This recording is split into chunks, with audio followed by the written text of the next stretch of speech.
All right, so this is part 2 of how did the Cold War emerge as foreign policy in Europe? And of course, you can't talk about the Cold War without talking about the U.S. So, of course, how did it also emerge as foreign policy amongst the U.S. as well? So we're up to question 4, which is, how did the USSR strengthen its hold over Eastern Europe? Now, like I said in the previous video, the Russians really had a long history of involvement in Eastern Europe. In addition, they had been invaded in the 19th century. They were invaded twice in the 20th century. So they really were concerned about their security. Now, the U.S. policy was, the fear policy kind of was the domino theory, that if you let one country fall, everything around them is going to fall to communism. The other theory was containment. Keep the countries that are communist, let them remain communist, but don't let any new countries become communist. So Stalin viewed this as an attempt to isolate and encircle the Soviet Union. And so therefore, he wanted to end all multi-party governments, and he wanted to be surrounded basically by communist regimes. So in 1947, he created something. I don't know if this is going to, if you're going to be able to see it. It's called Comiform. From 1947. And what this did, the goal was to spread revolutionary communism. This was a bunch of hardline communists who actively wanted to spread communism. They no longer were going to participate in these coalition governments, these popular fronts that we see in Western Europe, because remember I said there was communist parties in every single country in Western Europe. Now they're going to go hardline, only communism.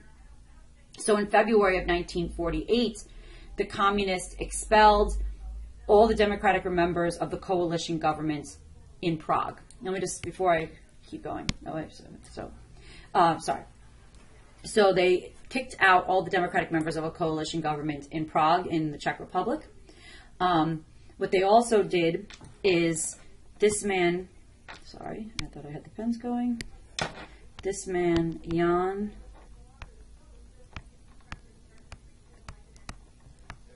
this is also in Czechoslovakia. He was murdered. He was the foreign minister, and he was the son of the founder of Czechoslovakia. And he was murdered. The president of Czechoslovakia was forced to resign. Like I said before, all of the communists were expelled from, all the Democrats were expelled from the government. So in the Eastern European governments, they began to be forced to impose Stalinist policies, which would be a one-party system, military cooperation with the Soviet Union, the collectivization of agriculture, communism being the only thing that's basically, communist theories being the ideas that are dominating the universities in Eastern Europe, and attacks on the church, because remember, communism is anti-religion. The Communist Party was purged, and there was a lot of backlash against this. One country that was able to that was in the Eastern Bloc, that was able to keep itself kind of a little bit free from this domination of the Soviet Union, was Yugoslavia.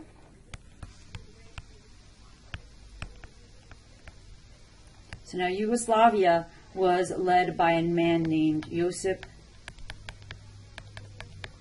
Broz Tito. And he was able to kind of pull Yugoslavia, away from Soviet domination. He didn't like to see what was going on in places like Czechoslovakia. But they still were communist, which is why the Soviet Union didn't ever really challenge Yugoslavia, because they definitely still were a hardline communist government. They just did not want to be have much to do with the Soviet Union itself. So the next question, though, is why did Germany become a divided country? So Germany, it was kind of a touchy subject. World War II obviously was Germany's fault. So how should Germany be treated? Do we want to treat it the same way it was treated after World War I? And then some would argue that that led us to World War II. The Soviets basically feared a strong Germany. Their goal was to completely destroy Germany's industrial capacity. They did not want Germany to be in a position where they could rise up and attack the Soviet Union again. So they claimed the right to all of the industrial equipments all across Germany in all 4 zones of occupation. The U.S. didn't want this to happen. The U.S. supported the idea that Germany should be self-sufficient and that Germany should not become communist. So what we have is originally Germany is divided up into these 4 zones of occupation after World War II, with the idea that this would be a temporary thing. Troops from the 4 countries would be stationed in these areas. This would be a temporary thing to basically get the Nazis out of the country and, kind of get Germany back on its feet. And Germany was supposed to become a united country again. You'll also notice that Berlin, which I'm going to just point out for you really fast on the map of Germany, Berlin is all the way here, deep into eastern Germany, almost on the border of Poland. Berlin is also divided up into 4 zones of occupation, like the rest of the country itself is. So the Soviet Union was trying to assert its authority, wanting to take away all the industrial capabilities of Germany. The West was supporting more of a independent, self-sufficient Germany. So obviously it was not looking good for these 4 sections to come together as one country again, with such different aims and goals. So the West decided to create a separate constitution in 1948. So in 1948, the British, French, and U.S. zones of occupation were joined together. They decided to issue a new currency for their zones. And they decided to move forward towards moving and creating a separate West German government. The Soviets very much resented this movement towards a large Western German country. The Soviets also really resented the fact that Berlin was divided up into these 4 zones of occupation, so that you had French, German, and British troops kind of deep into the Russian zone. So basically, in response to this movement towards creating a West Germany, because the Soviets really in particular feared a new currency, because they feared that this would show that the economy of West Germany was stronger than the economy of East Germany, the Soviet Union decided to seal off West Berlin. They closed down the railroads going into West Berlin. They closed down the highways going into West Berlin. The idea was to push the West out of Berlin. And the West's response was, heck no, you're not going to get West Berlin. So the response was an airlift. This airlift lasted for almost a year. So you weren't going to have British or French or American or what have you, or West German trucks trying to come in, because the Soviets could just have a blockade. They could easily turn you around. They, block off the road, not let you go through. However, planes are a different story, because that would require you actually shooting a plane out of the sky, which of course would lead to a war, which the Soviets were not really willing to do at this point. So the Berlin airlift was this round-the-clock dropping of food into West Berlin. I mean, West Berlin, there was millions of people living in West Berlin. So in order to feed that many people, it was a continuous drop of food. So basically it was like one plane landed, the next plane took off. One plane landed, the next plane took off. Constant, round-the-clock, bringing food to the people of West Berlin. Basically what you have at the Berlin airlift is this is a big game of chicken. Who's going to back down first? Are the Soviets going to realize that the British and the French and the Americans are just going to keep going and it's not worth it? Or is the West going to back down and say, forget it, just let the Soviet Union have West Berlin? And so here you could see goods being dropped off. Here you can see the planes coming in and all the people kind of standing around anxiously waiting for the food. Here you can see kind of the situation they had and how they had different planes, like the distance the planes were from each other and how close they were to each other, this constant taking off and landing. So the Soviets began an anti-U.S., anti-West propaganda campaign. And so this cartoon says, the American High Commissioner McCloy says, I feel right at home in Germany.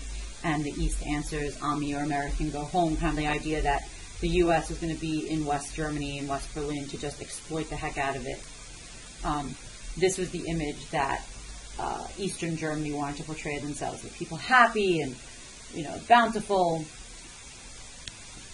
And here you can see the beginnings of a separate Berlin. Now, this was prior to the Berlin Wall being put up. At this point, it was just basically barbed wire fences that was separating the city. There was no actual wall until 1962. And then a more elaborate system goes up, as you can see here. Another thing that's also just interesting is this is in Berlin. This is on the eastern side of Berlin. This is the Berliner Dome here on the left side of your screen. That is a major cathedral in Berlin.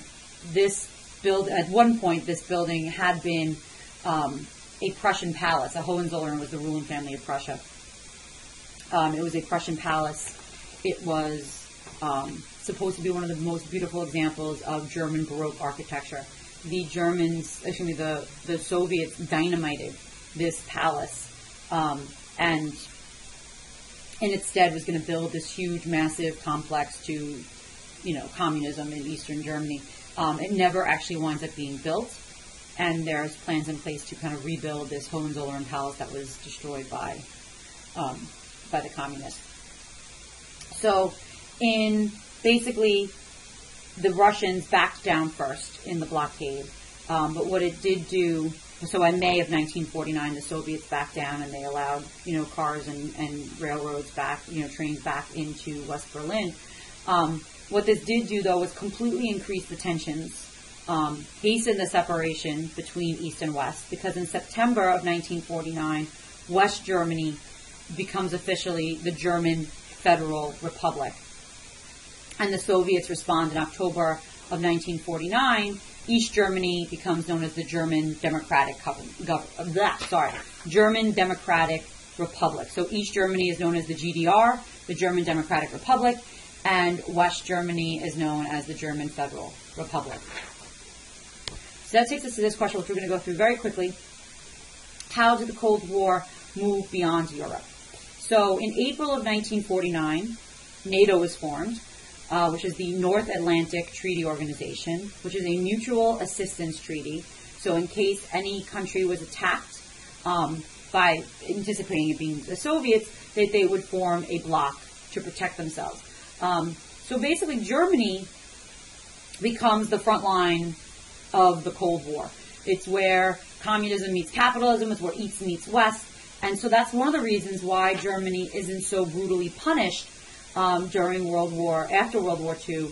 I mean, I guess they figured the occupations and the dividing up the country, this was all punishment enough. They weren't going to further punish them. And they actually pretty soon after were allowed into NATO. In 1949, the Soviets responded with something they called Comecon, which was the Council of Mutual Assistance, and this was done to integrate the economies of the satellite states. And May of 1955, you have the Warsaw Pact, and the Warsaw Pact is kind of like the Soviet answer to NATO. So the Cold War basically took small regional conflicts like the Korean War, like the Vietnam War, and made them into strategic concerns of the superpowers. So, for instance, the U.S. is going to support and recognize Israel, and the Soviets are going to support the Arab nations that opposed Israel. So it kind of made this into something that was much bigger. So at the end of World War II, the Japanese Empire had to be dealt with. Remember, the USSR decided at the end towards the end of the war, to get involved on our side to kind of help defeat Japan. So as a result, the U.S. and the USSR divided Korea with the expectation, just like in Germany, that it eventually would be united. However, by 1948, it looks like that's not going to happen, and there are two separate states. The Democratic People's Republic of Korea and the Republic of Korea. So the DPRK, which is north, and the Republic of Korea. In June of 1950, North Korea is going to invade the South. The U.S. is going to intervene, supported by the UN. And basically, because this map on this thing is not animated, so the North invades the South, gets almost all the way down to there. The North pushes them all the way back, gets all the way up to here. That gets China involved, they push in, and so basically what you wind up having is them going back to the original line of the 30th parallel, which even today is one of the most heavily guarded borders in the world, because technically the war is still on. We didn't actually stop fighting. It was a ceasefire, not an actual treaty that ended the war. So there was this real threat, though, that communism was just going to continue to spread throughout the world. And so here you can see some of the fears of the Cold War. So I want you to think, as a summary, and we're going to be talking about this in class, was the Cold War inevitable? Could the Cold War have been prevented?